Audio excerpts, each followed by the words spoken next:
ఉమ్మడి జిల్లాల పర్యాటక ప్రాంతాలలో ఘనంగా యోగాంధ్ర 2025 విశాఖలో జూన్ 21న జరిగే ఉత్సవాలకు తరలి రావాలని పిలుపు. యోగాంధ్ర కార్యక్రమంలో భాగంగా పర్యాటక ప్రదేశాలు నిర్వహించే యోగా కార్యక్రమం తోటపల్లి రిజర్వాయర్ వద్ద ఉన్న ఐటీడీఏ పార్కులో పార్వతీపురం మన్యం జిల్లా యంత్రాంగం శుక్రవారం నిర్వహించింది.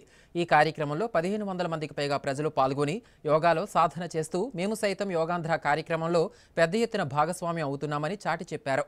జిల్లా కలెక్టర్ ఏ శ్యాంప్రసాద్ స్వయంగా శిక్షకునిలా మారి సూర్య నమస్కారాలను చేస్తూ యోగా విశిష్టతను తెలిపి స్ఫూర్తిదాయకంగా నిలిచారు. ఈ సందర్భంగా జిల్లా కలెక్టర్ ఏ శ్యాంప్రసాద్ మాట్లాడుతూ డబ్బుల కంటే ఆరోగ్యం ముఖ్యమని స్పష్టం చేశారు. ఇప్పటి వరకు 3250 మంది యోగా శిక్షకులు నమోదయ్యారని, గ్రామ మండల స్థాయిలో శిక్షణ కార్యక్రమాలు జరుగుతున్నాయని తెలిపారు. పార్వతీపురం ఐటీడీఏ ప్రాజెక్టు అధికారి, పార్వతీపురం సబ్ కలెక్టర్ అశుతోష్ శ్రీవాస్తవ మాట్లాడుతూ ప్రతి ఒక్కరికి యోగా ఒక అలవాటుగా మారాలన్నారు. యోగా ద్వారా వ్యక్తిత్వ వికాసం పెరుగుతుందని, ప్రతి కుటుంబంలో ఇది భాగం కావాలని, తద్వారా సమాజంలో బలపడాలని ఆకాంక్షించారు.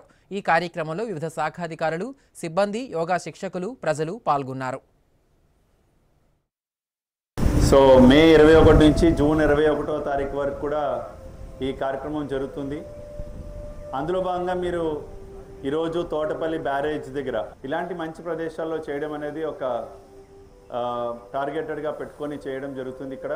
సో దీంట్లో చాలామంది పాల్గొనడానికి వచ్చినటువంటి మన ఉద్యోగులు ఉన్నారు, ఎక్కువ మంది, తర్వాత పబ్లిక్ ఉన్నారు, అండ్ అన్నిటికన్నా మెయిన్గా స్టూడెంట్స్ ఉన్నారు.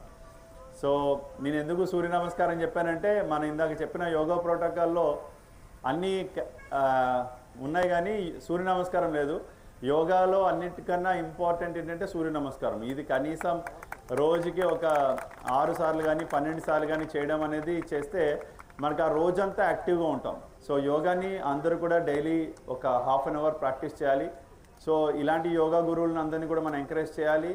అండ్ ఐక్యరాజ్య సమితి కూడా గుర్తించినటువంటి ఈ కార్యక్రమాన్ని జూన్ 21 ఆ రోజు ఇంకా ఎక్కువ మంది వచ్చి విజయవంతం చేయాల్సిందిగా కోరుతున్నాను.